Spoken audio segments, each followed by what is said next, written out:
Okay, this that we have right here is our Honda FG110 mini tiller. And I've been using this a whole bunch in the garden. I just got it a week or so ago.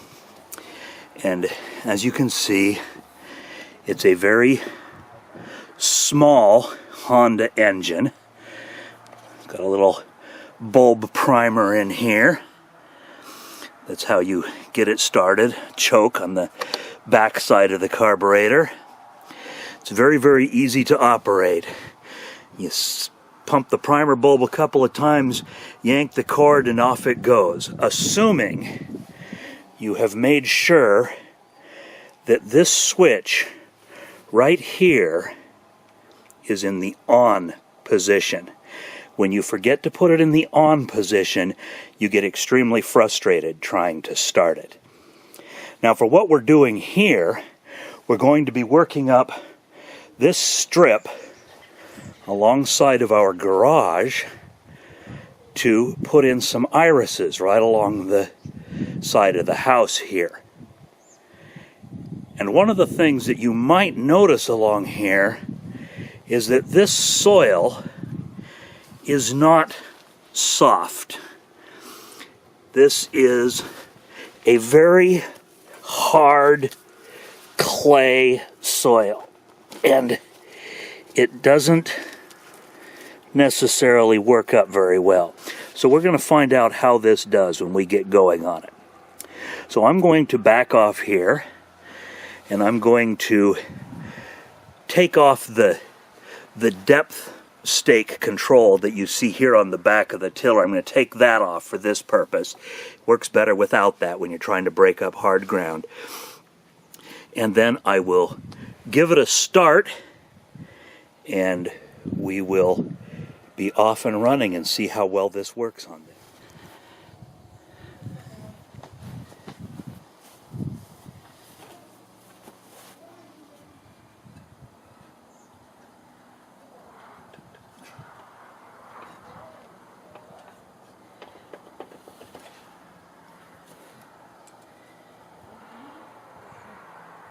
As you can see, it's very easy to remove the depth stake.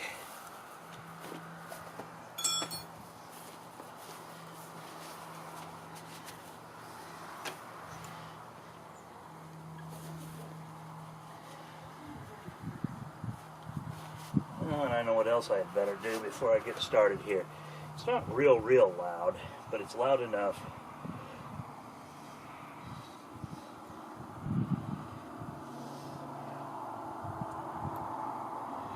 I want a pretty good earplug in there. I've only got one working ear anyway.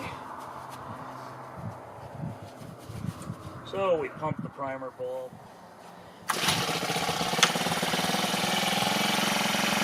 Fire it up.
See there, it chews into that pretty well.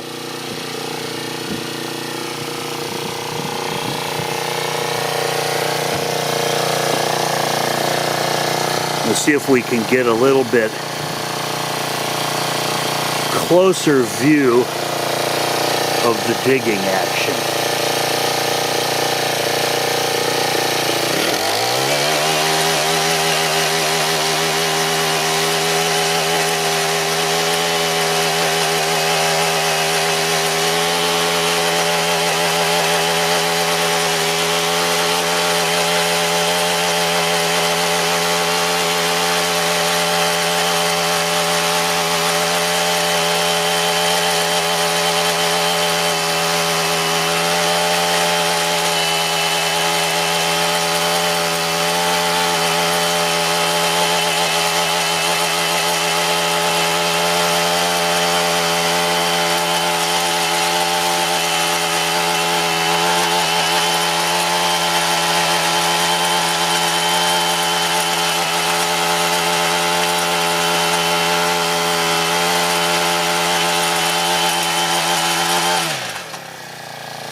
Now this stuff is sufficiently hard that what I'm getting in here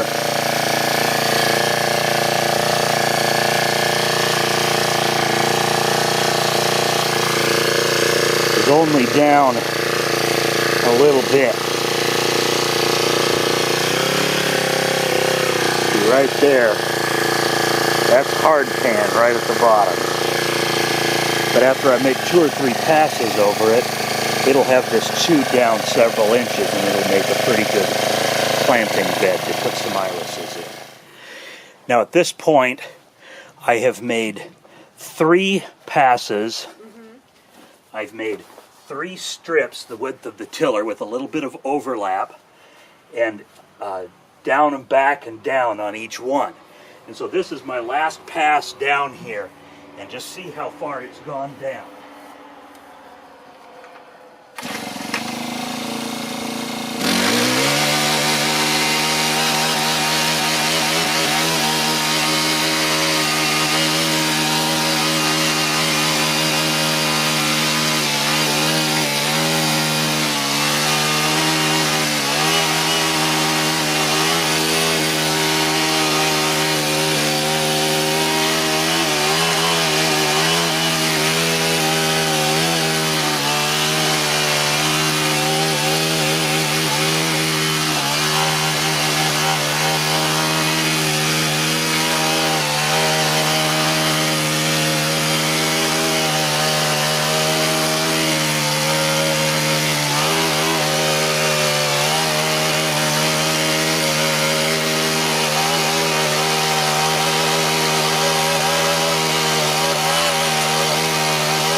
Call that good enough along this side. I will check the timestamps on the video so I know how long I spent on this, and I'll measure how long and wide it actually is, and we can figure out how much time I spent. So here we are, irises all thoroughly bedded in along this. We ended up going down most of this, the full depth of the tines of this tiller. And that full depth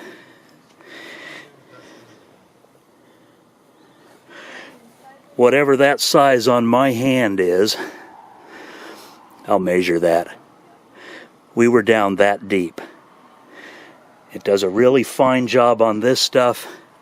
Notice it bounces around a little bit, but that's not surprising given size, weight, and speed of tines and everything.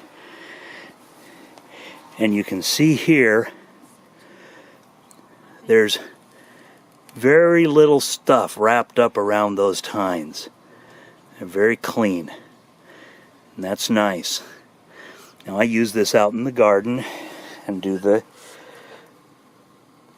cultivating between the rows and taking out the weeds there and everything, and it does a very, very nice job of that. We've got a lot of rocks in our garden, it bounces around a bit, but it's not difficult to control. I can keep it under control and avoid chewing up my rows of plants, so it works very well. I'm very happy with this this particular little tiller. And you can see here in the corn where I've gone through between the rows with a little tiller, and then Barb came through later and did some weeding, but you can see that the tiller does a nice job of getting in between there and churning things up. And so wherever I've used it, I've got pretty smooth, decent soil.